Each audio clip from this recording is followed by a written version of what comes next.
Scottie Thompson, kailangan ng panahon para maibalik ang kanyang laro. Coach Tim Cone, pinag-iisipan kung gagalaw na pagdating sa trade. As of now nga mga chong ay masasabi nating okay pa naman ang ipinapakita ng Barangay Ginebra ngayong conference kung saan meron silang 2-2 win-loss record. At ngayon na nasa kalagitnaan na tayo ng elimination round ay expected nga na magkakaroon na ng mga adjustment ang iba't ibang kupunan, kabilang na ang Barangay Ginebra. At nitong mga nakalipas nga lang na araw ay mayroong dumating na trade offer para sa kupunan ni Coach Tim Cone kung saan ino-offer ng Phoenix Fuel Masters etong si Evan Nelly at kinumpirma nga yan mismo sa article ng Spin.ph na isa sa mga interesado kay Evan Nelly ay ang Barangay Ginebra.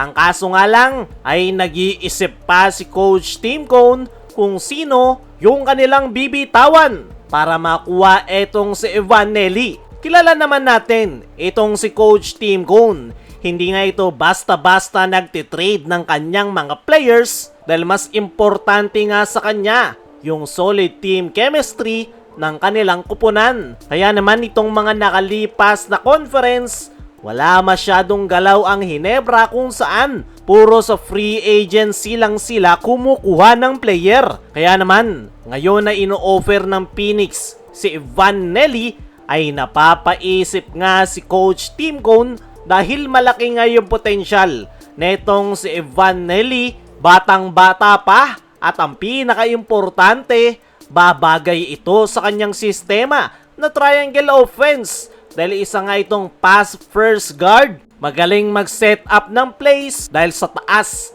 ng kanyang basketball IQ.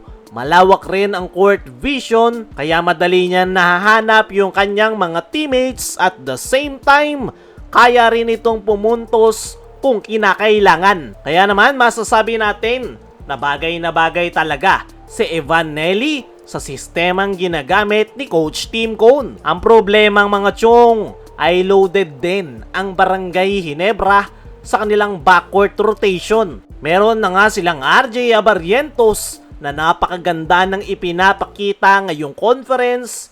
Mayroon pang Scottie Thompson unless kung magbabawas si Coach Tim Cone ng isa sa kanilang mga gwardya. Para sa akin mga chong, malaki ang may tutulong netong si Evan Nelly. Pwedeng maging future ng Barangay Ginebra. Pero as of now, hindi pa yan kailangan ng Ginebra. Ang mas kailangan nila ngayon ay mas palakasin yung kanilang front court from forward to center position. Yan nga yung kulang sa Barangay Ginebra na kailangan nilang magawan ng paraan. Pero at the end of the day, ay si Coach Tim Cone pa rin ang may final say.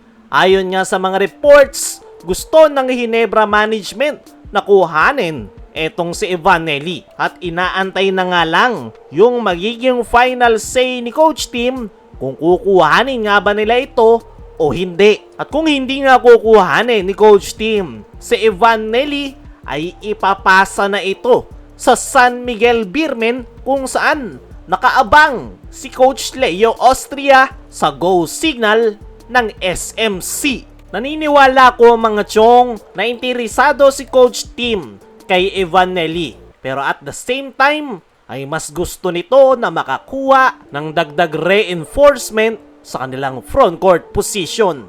Kaya mga chong, ano ang masasabi nyo? Gagalaw nga ba si Coach Tim pagdating sa trade?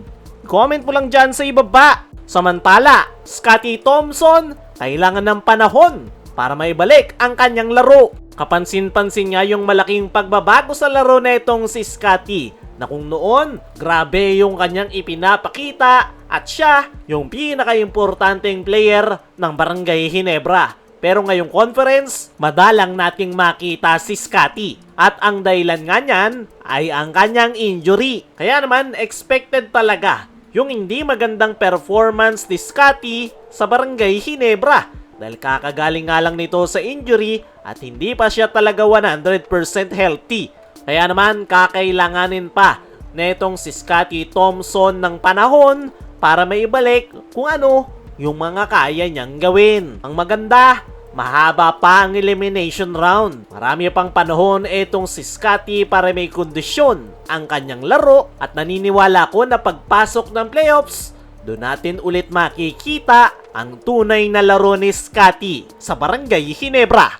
Kaya mga chong, ano ang masasabi nyo na kailangan pa ni Scottie ng panahon para may balik ang kanyang dating laro? Ano rin yung masasabi nyo na nag-iisip na si Coach Tim pagdating sa trade? I-comment mo lang dyan sa ibaba.